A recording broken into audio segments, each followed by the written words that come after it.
Hello? We can hear you.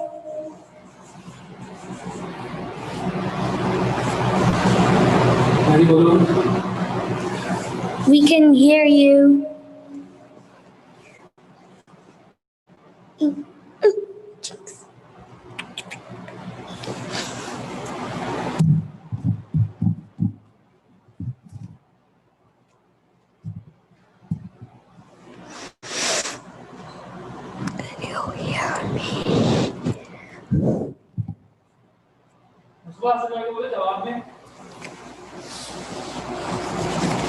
Can you hear me? Hello? We are live on YouTube. Okay.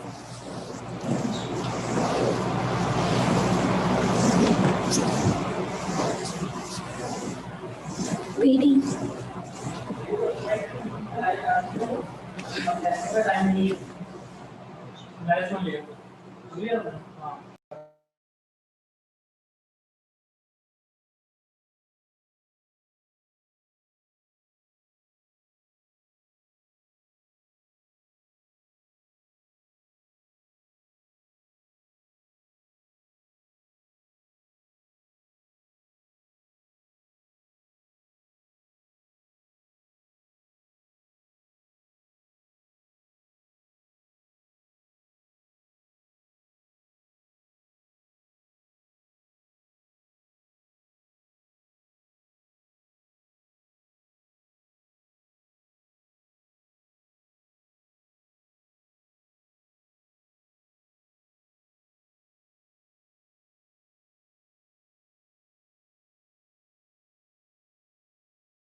أعوذ بالله من الشيطان الرجيم. بسم الله الرحمن الرحيم. ياسين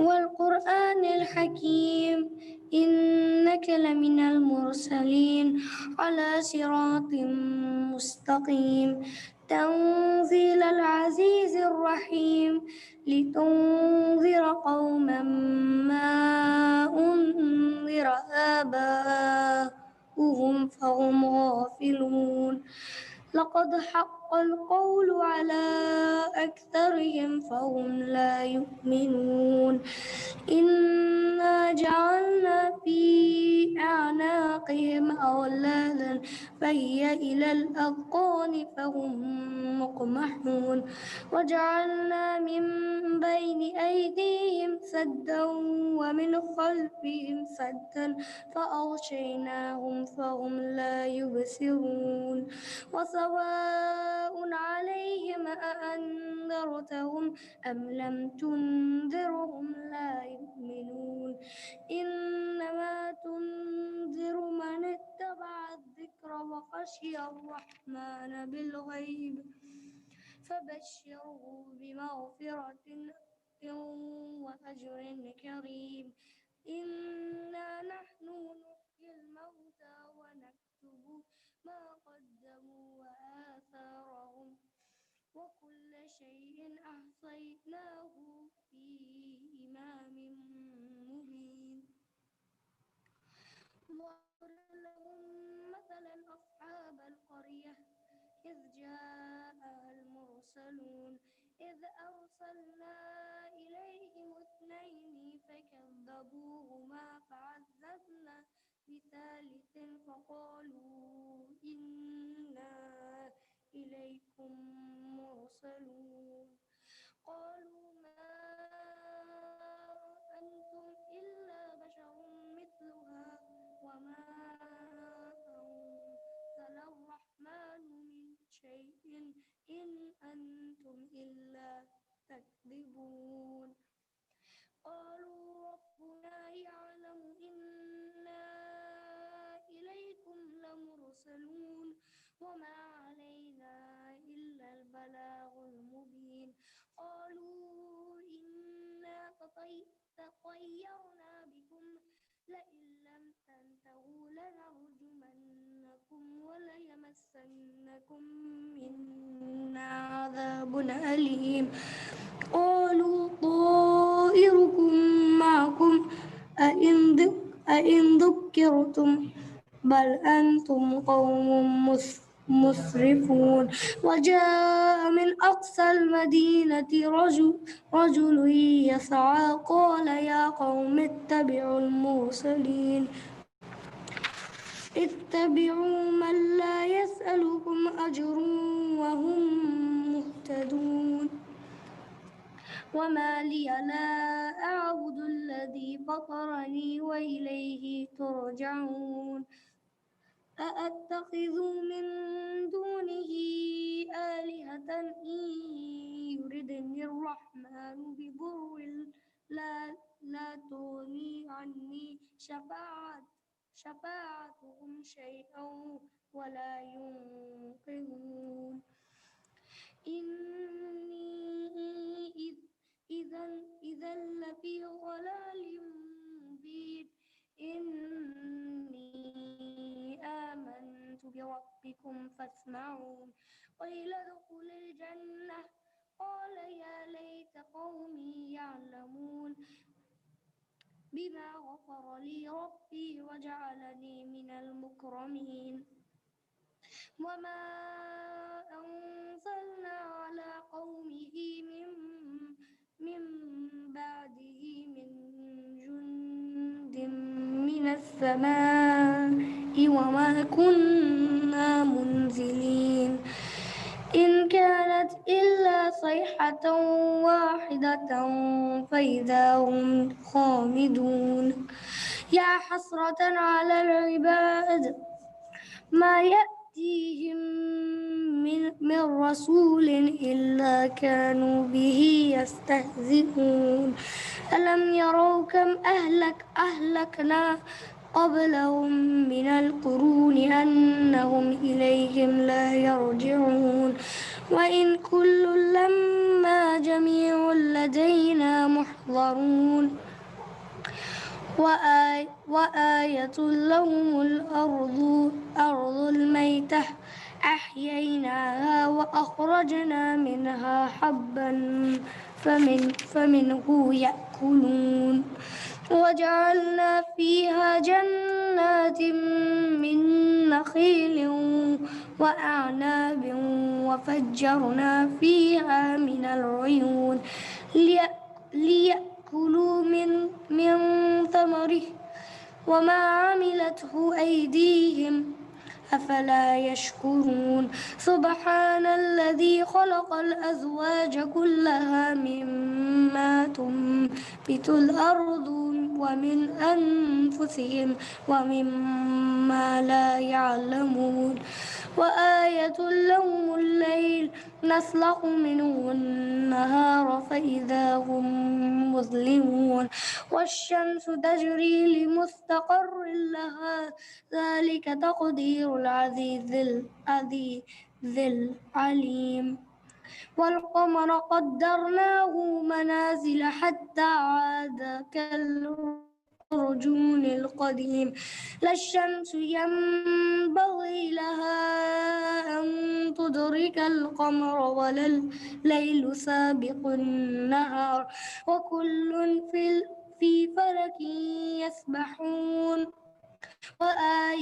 وآية لهم أنا حملنا ذريتهم في الفلك المشحون وخلقنا لهم من مثله ما يركبون وإن نشأ نغرقهم فلا صريخ لهم ولا هم ينقذون إلا رحمة منا ومتاعا إلى حين وإذا قيل لهم اتقوا ما بين أيديكم وما خلفكم لعلكم ترحمون وما تأتيهم من آية من آيات ربهم إلا كانوا عنها معرضين وإذا قيل لهم أنفقوا مما رزقكم الله قال الذين كفروا للذين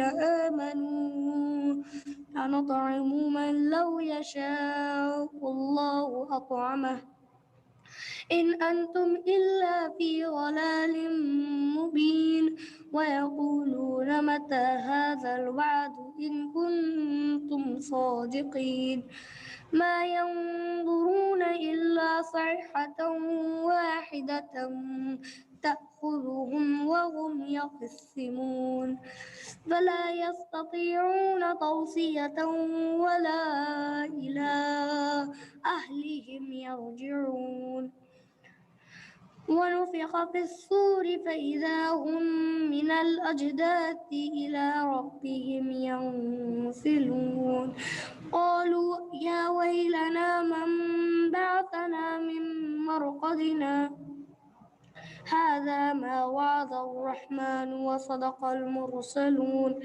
إن كانت إلا صيحة واحدة فإذا هم جميع لدينا محضرون فاليوم لا تظلم نفس شيئا ولا تجزون إلا ما كنتم تعملون إن أصحاب الجنة اليوم في شغل فاكهون هم وأزواجهم في ظلال على الأرائك متكئون لهم فيها فاكهة ولهم ما يدعون سلام قولا من رب رحيم وامتازوا اليوم أيها المجرمون ألم أعهد إليكم يا بني آدم ألا تعبدوا الشيطان إنه لكم عدو مبين وأن اعبدوني هذا صراط مستقيم ولقد أضل منكم حبلا كثيرا أفلم تكونوا تعقلون هذه جهنم التي كنتم توعدون اصلوها اليوم بما كنتم تكفرون اليوم نختم على أفواههم وتكلمنا أيديهم وتشهد أرجلهم بما كانوا يكسبون ولو نشاء لطمسنا على أعينهم فاستبقوا الصراط فأنى يبصرون ولو نشاء لمسخناهم على مكانتهم فما استطاعوا مضيا ولا يرجعون ومن نعمره ننكسه في الخلق أفلا يعقلون وما علمناه الشعر وما ينبغي له إن هو إلا ذكر وقرآن مبين لينذر من كان حيا ويحق القول على الكافرين أولم يروا أنا خلقنا لهم مما عملت أيدينا أنعاما فهم لها مالكون وذللناها لهم فمنها ركوبهم ومنها يأكلون ولهم فيها منافع ومشارب أفلا يشكرون واتخذوا من دون الله آلهة لعلهم ينصرون لا يستطيعون نصرهم وهم لهم جند محضرون فلا يحزنك قولهم إنا نعلم ما يسرون وما يعلنون أولم ير الإنسان أنا خلقناه من نطفة فإذا هو خصيم مبين وضرب لنا مثلا ونسي خلقه قال من يحيي العظام وهي رميم قل يحييها الذي أنشأها أول مرة وهو بكل خلق عليم الذي جعل لكم من الشجر الأخضر نارا فإذا أنتم منه توقدون أوليس الذي خلق السماوات والأرض بقادر على أن يخلق مثلهم بلى وهو الخلاق العليم إنما أمره إذا أراد شيئا أن يقول له كن فيكون فسبحان الذي بيده ملكوت كل شيء وإليه ترجعون صدق الله العلي العظيم اللهم صل على محمد وآل محمد وعجل فرجهم.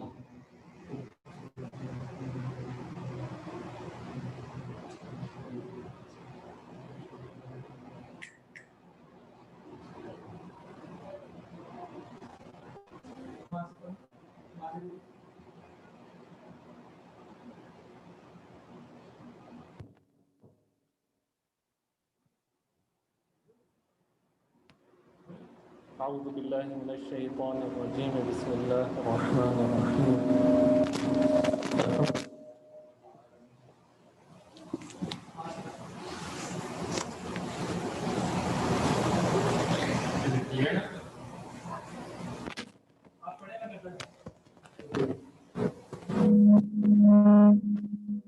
Alhamdulillah, we have gathered here as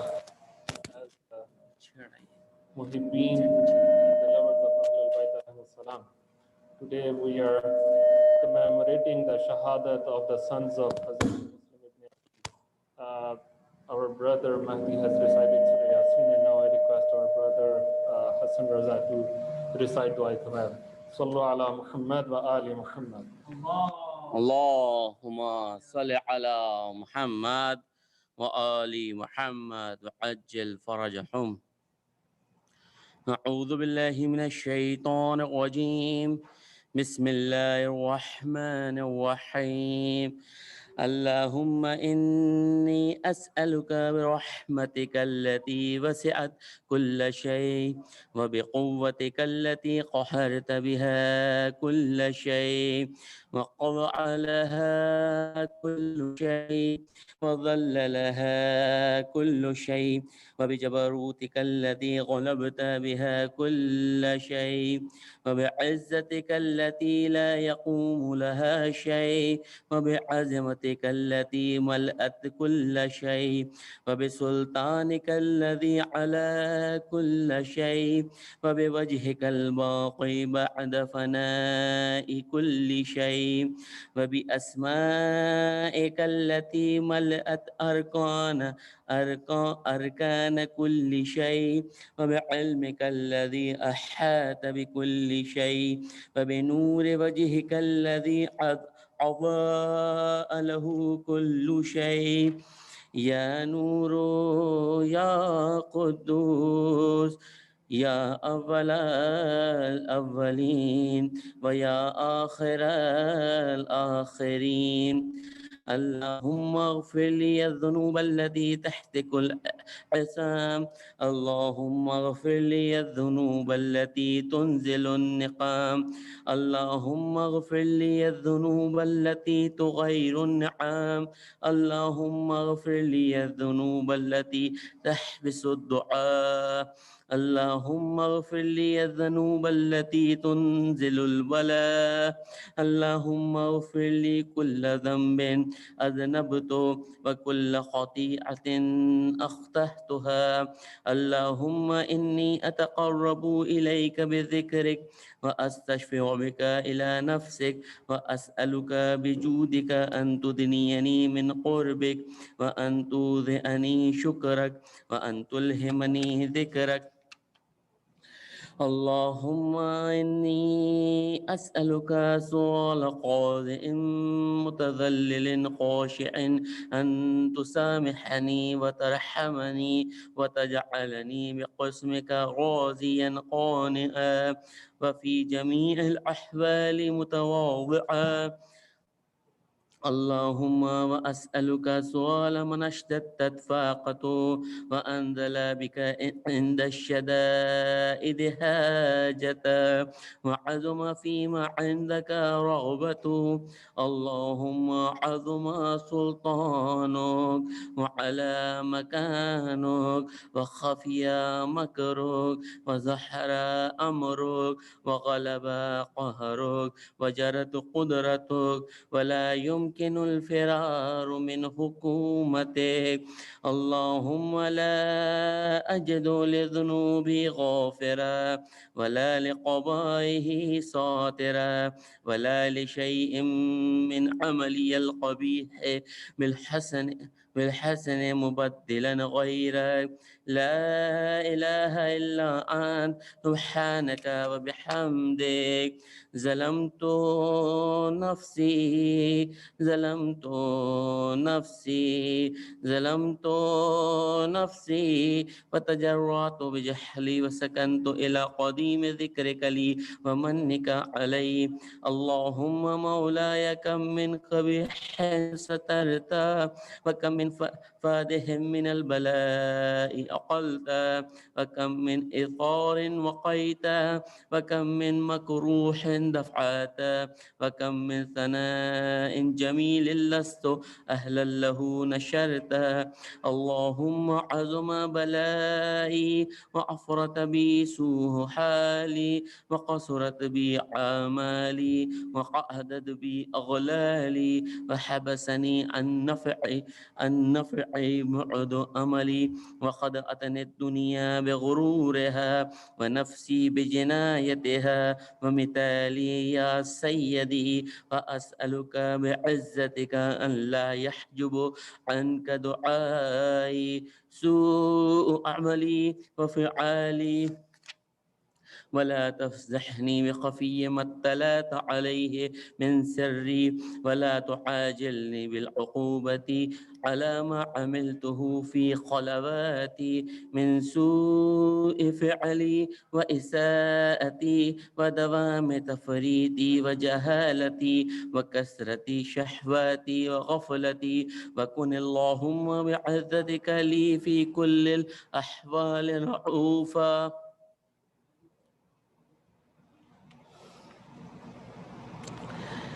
رؤوفا وعلي في جميع الأمور عطوفا. إلهي وربي من لي غيرك، أسأله كشف ضري والنظر في أمري. إلهي ومولاي أجريت علي حكما اتبعت فيه هوى نفسي،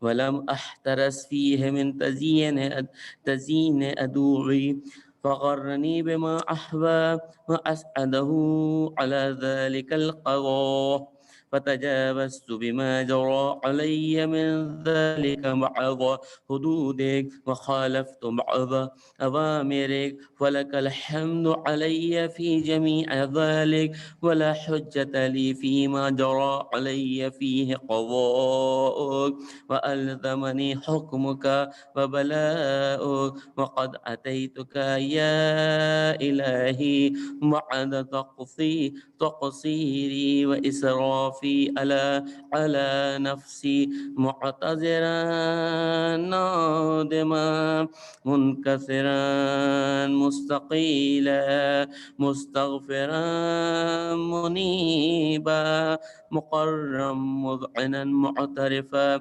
لا أجد مفرا من مكان مني ولا مفزعا أتوجه إليه في أمري غير قبولك عذري وإدخالك إياي في سعة من رحمتك. اللهم فاقبل عذري وارحم شدة غري، وفكني من الشد والضاق. يا رب ارحم ضعف بدني، يا رب ارحم ضعف بدني، يا رب ارحم ضعف بدني ورقة جلدي ودقة عزمي. يا من بدا خلقي وذكري وتربيتي وبري وتغذيتي، هبني لابتداء كرمك وسالف برك بي يا إلهي والسيدي وربي. أتراك معذبي بنارك بعد توحيدك وبعد من توى عليه قلبي من معرفتك ولهج به لساني من ذكرك، واعتقده ضميري من حبك، وبعد صدق اعترافي ودعاء خاضعا لربوبيتك. هيهات أنت أكرم من أن تضيع من ربيت، أو تبعد من أدنيت، أو تشرد من آويت، أو تسلم إلى البلاء من كفيته ورحمت.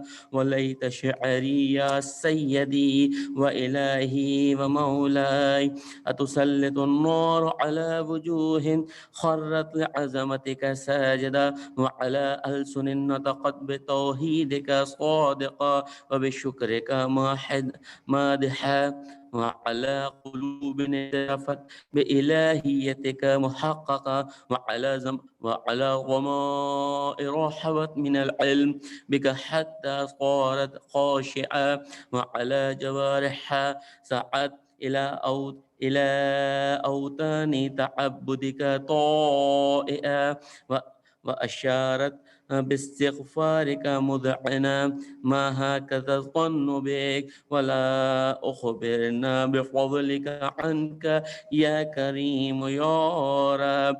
وأنت تعلم ضعفي عن قليل من بلاء الدنيا وعقوباتها، فما يجري فيها من المكاره على أهلها، على أن ذلك بلاء ومكروه، قليل مكثور، يسير بقاء، قصير مدته، فكيف احتمالي لبلاء الآخرة وجليل وقوع المكاره فيها، وهو بلاء تطول مدته ويدوم مقامه ولا يخفف عن أهله، لأنه لا يكون إلا عن غضبك وانتقامك وسخطك، وهذا ما لا تقوم له السماوات والأرض. يا سيدي فكيف لي وأنا عبدك الضعيف الظليل الحقير المسكين المستكين. يا إلهي وربي وسيدي ومولاي، لأي الأمور إليك أشكو، ولما منها أضج وأبكي، لأليم العذاب وشدته أم لطول البلاء ومدته؟ ولئن سيرتني للعقوبات مع أعدائك وجمعت بيني وبين أهل بلائك وفرقت بيني وبين أحبائك وأوليائك، فهبني يا إلهي وسيدي ومولاي وربي صبرت على عذابك، وكيف أصبر على فراقك؟ وحبني صبرت على حر نارك، فكيف أصبر عن النظر إلى كرامتك؟ أم كيف أسكن في النار ورجائي أفوضك؟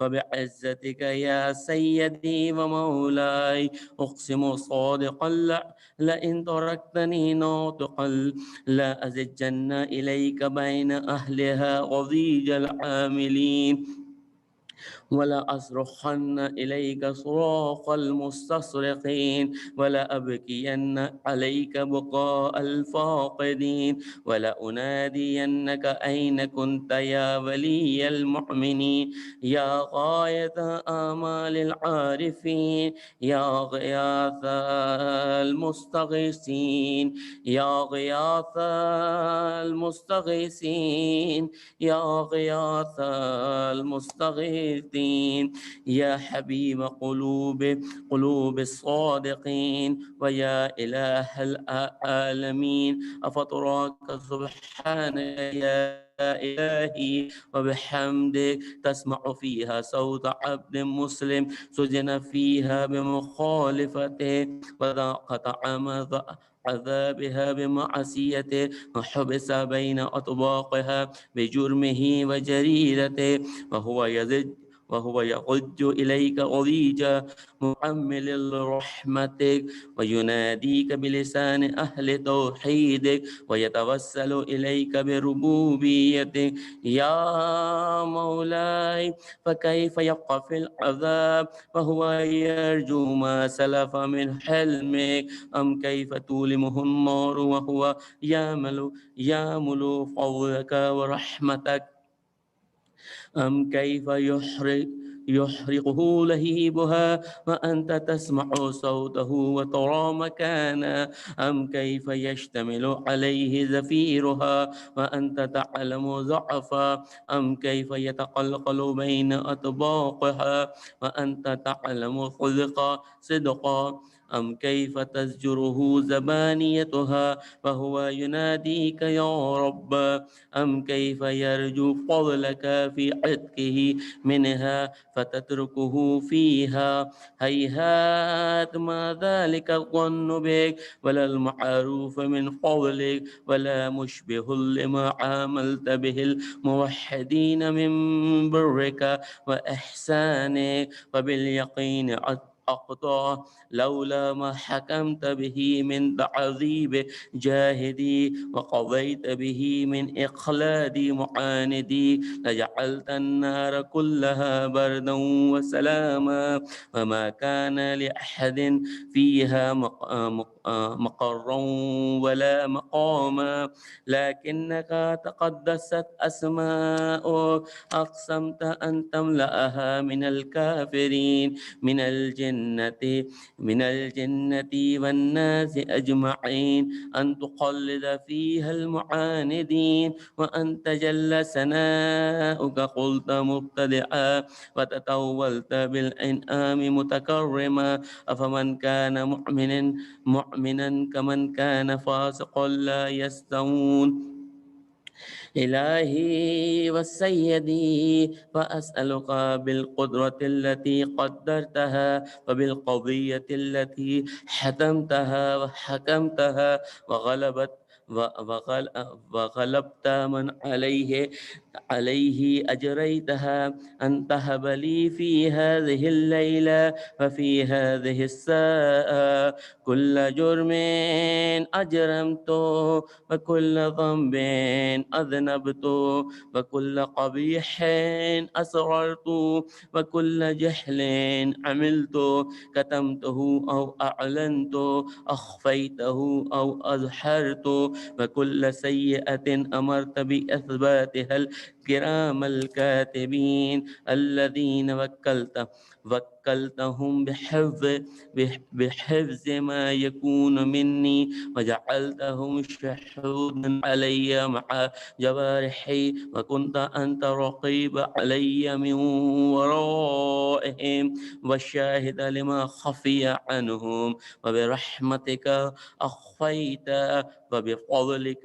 سترت وأن توفر حظي من خير أنزلت أو إحسان قبلت أو بر نشرت أو رزق بسطت أو ذنب تغفر أو خطأ تستر يا ربي يا ربي يا رب يا ربي يا ربي يا رب يا ربي يا ربي يا رب يا إلهي والسيدي ومولاي ومالك رقي يا من بيده ناسيتي يا عليما بغري ومسكنتي يا خبيرا بفقري وفاقتي يا ربي يا ربي يا رب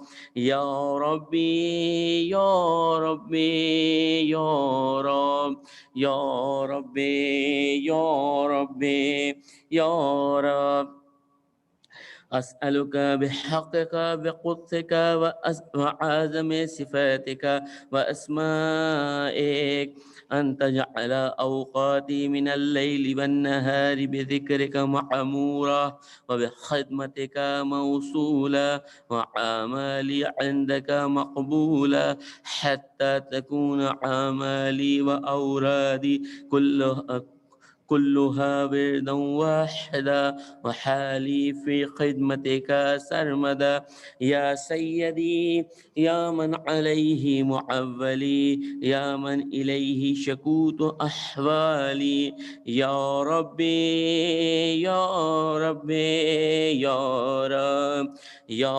ربي يا ربي يا رب يا ربي يا ربي يا رب قو على خدمتك جوارحي واشدد على العزيمة جوانحي وحبلي الجد في خشيتك والدوام في الاتصال بخدمتك حتى أسرح إليك في ميادين السابقين وأسرع إليك في المبارزين وأشتاق إلى قربك في المشتاقين وأدنو منك دنو المخلصين وأخافك موقنين وأجتمعا في جوارك مع المؤمنين. اللهم ومن أرادني بسوء فعرض، ومن كادني فكد، واجعلني من أحسن عبيدك نسيبا عندك، وأقربهم منزلة منك، وأخصهم زلفة لديك، فإنه لا ينال ذلك إلا بفضلك، وجد لي بجودك، وعطف علي بمجدك، واحفظني برحمتك، واجعل لساني بذكرك لهجا، وقلبي بحبك متيما، ومن علي بحسن إجابتك، وأقلني أثرتي، واغفر ذلتي، فإنك قضيت على عبادك بعبادتك، وأمرتهم بدعائك، وضمنت لهم الإجابة.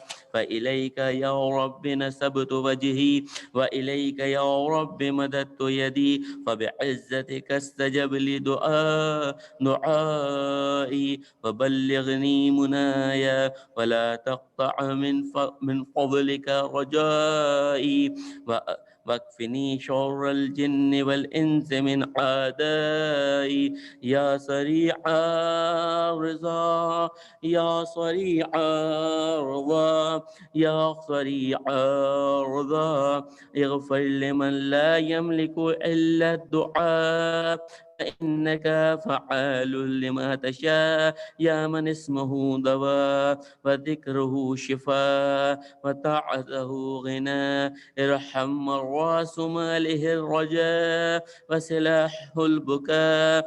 يا سابق النعم، يا دافع النقم، يا نور المستوحشين فالظلام، يا عالما لا يعلم، صل على محمد وآل محمد، وافعل بي ما أنت أهله. وصلى الله على رسوله والأئمة الميامين من أهله، وسلم تسليما كثيرا كثيرا. صل على محمد.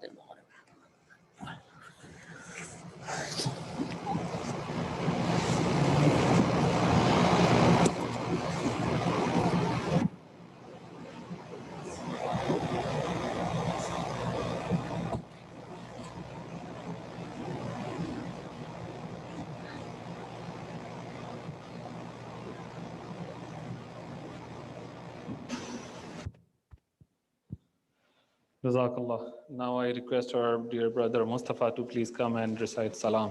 Sallu ala Muhammad wa ali Muhammad. Allah. بارے دیگر نعرہ صلوات. اللہم صلی علی محمد و آل محمد وعجل فرجہم. کی زوجہ مسلم نے یہ فغاں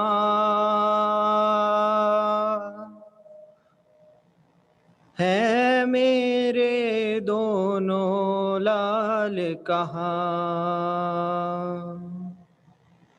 کی زوجہ مسلم نے یہ فغاں ہے میرے دونوں لال کہاں. تھے ساتھ جو میرے دو دلبر، وہ فدیہ کیے میں نے حق پر. جو ساتھ تمہارے تھے ہے کہاں، ہے میرے دونوں لال کہاں. کی زوجہ مسلم نے یہ فغاں. میں بستی بستی جاؤں گی اور ڈھونڈ کے ان کو لاؤں گی. بتلا دیو کچھ تو ان کا نشان ہے میرے دونوں لال کہاں کی زوجہ مسلم نے یہ فغان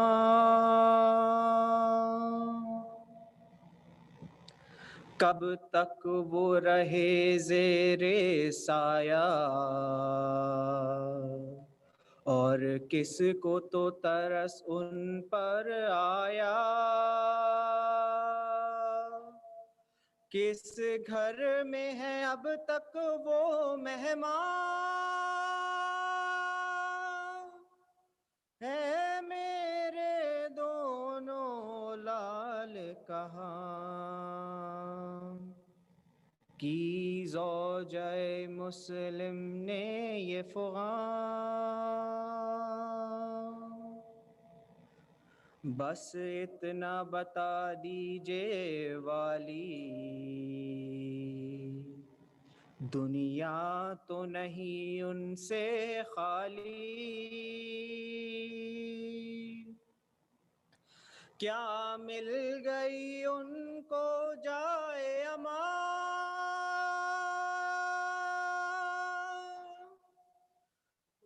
ہے میرے دونوں لال کہاں کی زوجہ مسلم نے یہ فغان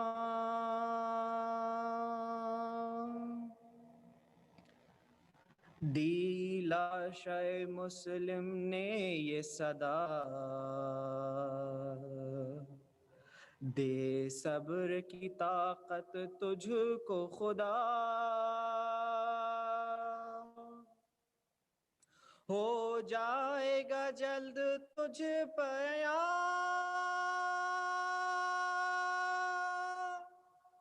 ہے میرے دونوں لال کہاں کی زوجہ مسلم نے یہ فغان ہے میرے دونوں لال کہاں بارے دیگر نعرہ صلوات